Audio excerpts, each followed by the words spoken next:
Bienvenue dans ce nouveau Deep Dive. Aujourd'hui, on se penche sur un sujet vraiment complexe, l'école inclusive en France. Oui, un sujet essentiel.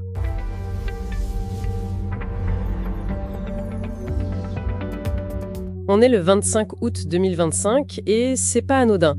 C'est la date choisie par l'UNAPI pour sa campagne #JepasÉcole. Tout à fait. Pour préparer ça, on a regardé de près leurs communiqués, leurs enquêtes, mais aussi les chiffres officiels de l'éducation nationale, des rapports, des témoignages. Un panorama assez large donc. Voilà. Notre mission, si on peut dire, c'est de comprendre ce grand écart. D'un côté, l'État annonce des succès, des chiffres en hausse, et de l'autre, sur le terrain, c'est la galère pour beaucoup d'enfants handicapés et leurs familles. C'est exactement ça. Alors, essayons de décortiquer tout ça. Pour commencer, les chiffres de l'enquête UNAPI. Ils ont suivi plus de 3600 enfants. Et franchement, ça interpelle. Ah oui. Tenez-vous bien, 13% de ces enfants n'ont aucune heure de classe par semaine. 0. 13%, c'est énorme. Et si on regarde plus largement, 81% sont scolarisés moins de 12 heures par semaine. Moins d'un mi-temps scolaire, quoi. Et il y a cette histoire d'invisibilité administrative. En juillet dernier, 65% des enfants de cette enquête n'avaient pas de numéro IN, ce fameux numéro d'identification élève. Ce qui complique tout le suivi, évidemment. Exactement. Et derrière ces chiffres, il y a des vies. Léo, 11 ans, autiste, juste 9 heures d'école par semaine. Faute de place en Ulysse ou un IME. Ou Gabriel, 12 ans, qui n'a pas de solution pour sa rentrée en 6e. C'est une vraie détresse. Des situations humaines très difficiles, oui. Et ce qui est fascinant, c'est de mettre ça en face des chiffres officiels. Parce que là, le discours est différent. Ah oui, l'éducation nationale, elle, met en avant une progression indéniable sur le plan quantitatif. C'est-à-dire, Le nombre d'élèves en situation de handicap en milieu ordinaire, il est passé de 155 000 en 2006 à plus de 519 000 à la rentrée 2024. C'est une augmentation considérable. d'accord, les chiffres bruts ont augmenté. Oui, et les moyens financiers aussi. Le budget a pris plus 66% depuis 2017. Et surtout, le nombre d'AESH, les accompagnants. Ah, les AESH, oui. Leur nombre a explosé, de 92 000 en 2017 à plus de 134 000 aujourd'hui. C'est devenu le deuxième métier de l'éducation nationale. Impressionnant. Donc on a vraiment deux réalités qui semblent coexister, mais difficilement. Mais alors comment on explique ce fossé? D'un côté, des chiffres officiels de réussite, de l'autre, le cri d'alarme de l'UNAPI. C'est toute la question. Les chiffres du ministère parlent de moins de 4% d'élèves avec un PPS, projet personnalisé de scolarisation. Oui, le document officiel qui ouvre droit aux aides. C'est ça. Mais sur le terrain, les enseignants, eux, estiment qu'ils ont entre 19 et 26% d'élèves avec des besoins éducatifs particuliers, souvent pas reconnus officiellement. Donc un décalage énorme entre le besoin ressenti et la reconnaissance administrative. Est-ce que c'est juste la faute à la paperasse, la lourdeur des MDPH, les maisons départementales des personnes handicapées? On sait que ça prend du temps. Oui, les délais sont un vrai problème. En moyenne, 160 jours pour avoir une décision. Parfois, ça monte à 250 jours. C'est très long. Et pendant ce temps, l'enfant est là, en classe, mais sans l'aide dont il a besoin. C'est clair que ça joue, mais ça n'explique pas tout. Non, il faut aussi regarder les causes plus structurelles, plus profondes. D'accord. Déjà, la loi de 2005. Elle a posé un droit fondamental, c'est très important. Mais son bilan, la Cour des comptes elle-même le dit, mitigé.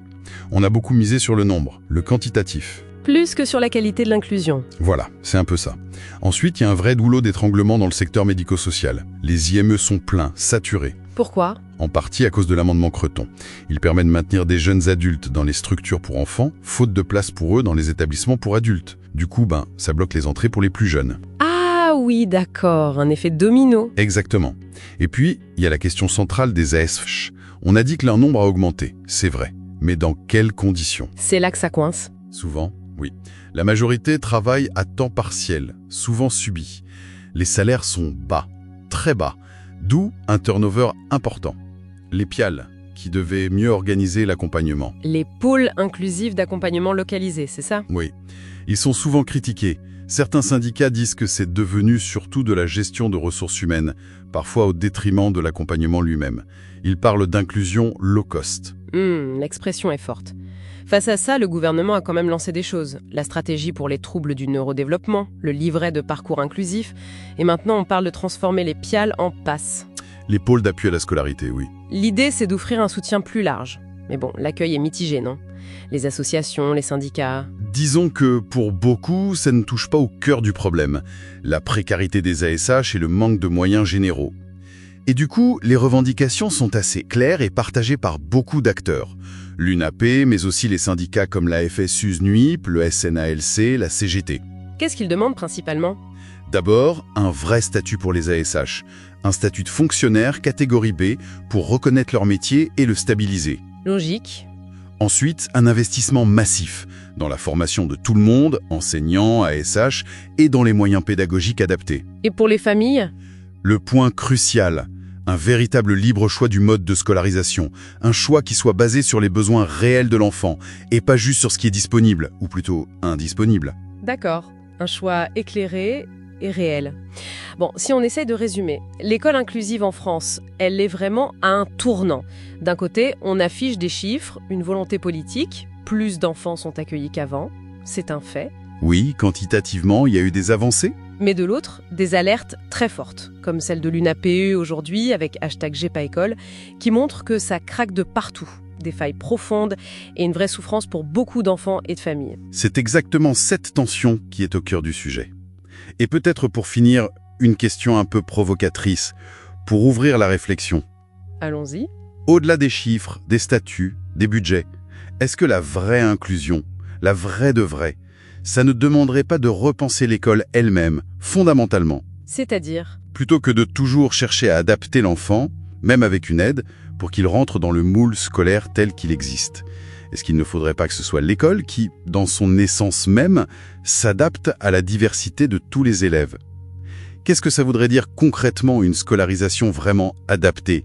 Et est-ce qu'on est prêt, collectivement, à en payer le prix, humainement et financièrement? Vaste question, qui mériterait un autre deep dive. Merci pour cet éclairage. Merci à vous.